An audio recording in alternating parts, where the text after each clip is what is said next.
गोपालगंज के आसपास है जो कि शराब पीने से मरे हैं। बिहार में शराब, देखिए, ये बीते कुछ महीनों को अगर आंकड़ा, कुछ ही महीनों का आंकड़ा जोड़ दें तो तकरीबन 100 लोगों ने जानें गंवाई हैं।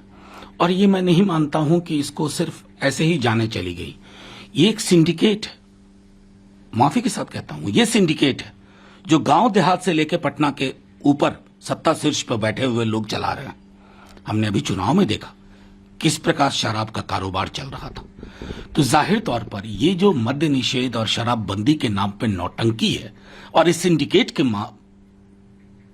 की कार्यशैली पर कोई अंकुश नहीं है, क्योंकि वो सत्ता में शामिल लोग हैं, चंद ब्यूरोक्रेट हैं, पूरा एक महकमा है, पूरी एक सिस्टम है। चिराग कहां बुझे उन घरों के। और माननीय मुख्यमंत्री जी की टिप्पणी तो कतई रास नहीं आई। इस तरह की टिप्पणी राज्य के मुखिया से कोई उम्मीद नहीं करता। अगर शराब सप्लाई हो रही है, लोग पी के जान दे रहे हैं, तो आपकी व्यवस्थाओं की नाकामी या व्यवस्था के अंदर एक नई व्यवस्था ने जन्म लिया जिस पर आपका कोई वश नहीं, आप बेबस हैं। मतलब लोगों को हेल्प मिल रही है इस वजह से शराब की बढ़त है। देखिए, एक पूरी माफिया लॉबी काम कर रही है बिहार में। और मतलब कई लोगों ने तो मुख्यमंत्री जी को अनौपचारिक संवाद में कहा है कि आप कहिए तो आपके घर के सामने मंगवा देते हैं।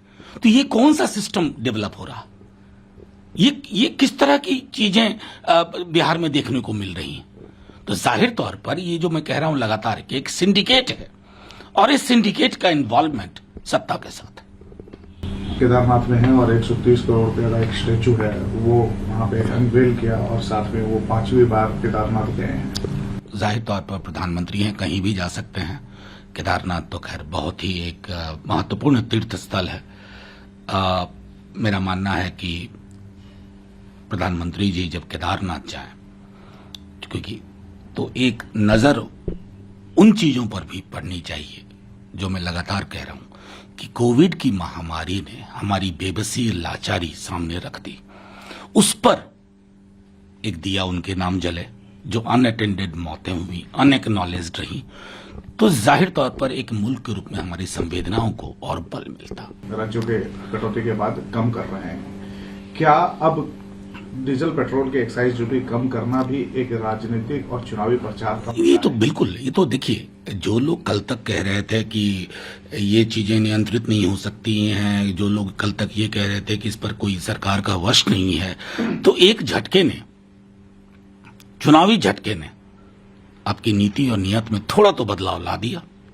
अभी भी वक्त, क्योंकि देखिए, अगर आप गरीब लोग, मध्यम वर्ग, उनको राहत नहीं दे सकते तो सरकार किस काम का भाई, किस काम की? 5 करोड़ पूंजीपति, उनको बहलाना या उनके हिसाब से नीतियां तय करना, इसलिए सरकार नहीं बनती है। सरकार बनती है आम सरोकार पर काम करने के लिए।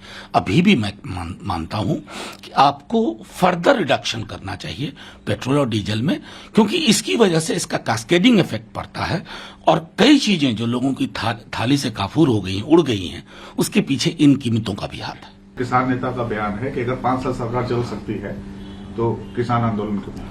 बिल्कुल, इसमें गलत क्या है? कुछ भी गलत नहीं है। यह आंदोलन चल क्यों रहा है? ऐसा तो नहीं है कि किसानों को बहुत फुर्सत है और वो सोच रहे हैं कि ना पिकनिक किया जाए आंदोलन के बहाने। आंदोलन के कुछ निहित तत्व हैं, कुछ मांगे हैं, और वो मांगे क्या हैं? चांद नहीं मांग रहे हैं सरकार से। सरकार से कह रहे हैं कि हमारे बारे में हमसे बेहतर तुम नहीं समझ सकते। ये सीधा से ज्ञान है। लेकिन सरकार है, पता नहीं किसके फांस में फंसी पड़ी है, उस फांस से निकल ही नहीं पा रही है। फिर कोई चुनावी झटका लगेगा तो देखिएगा ये कानून भी वापस लेने पड़ेंगे।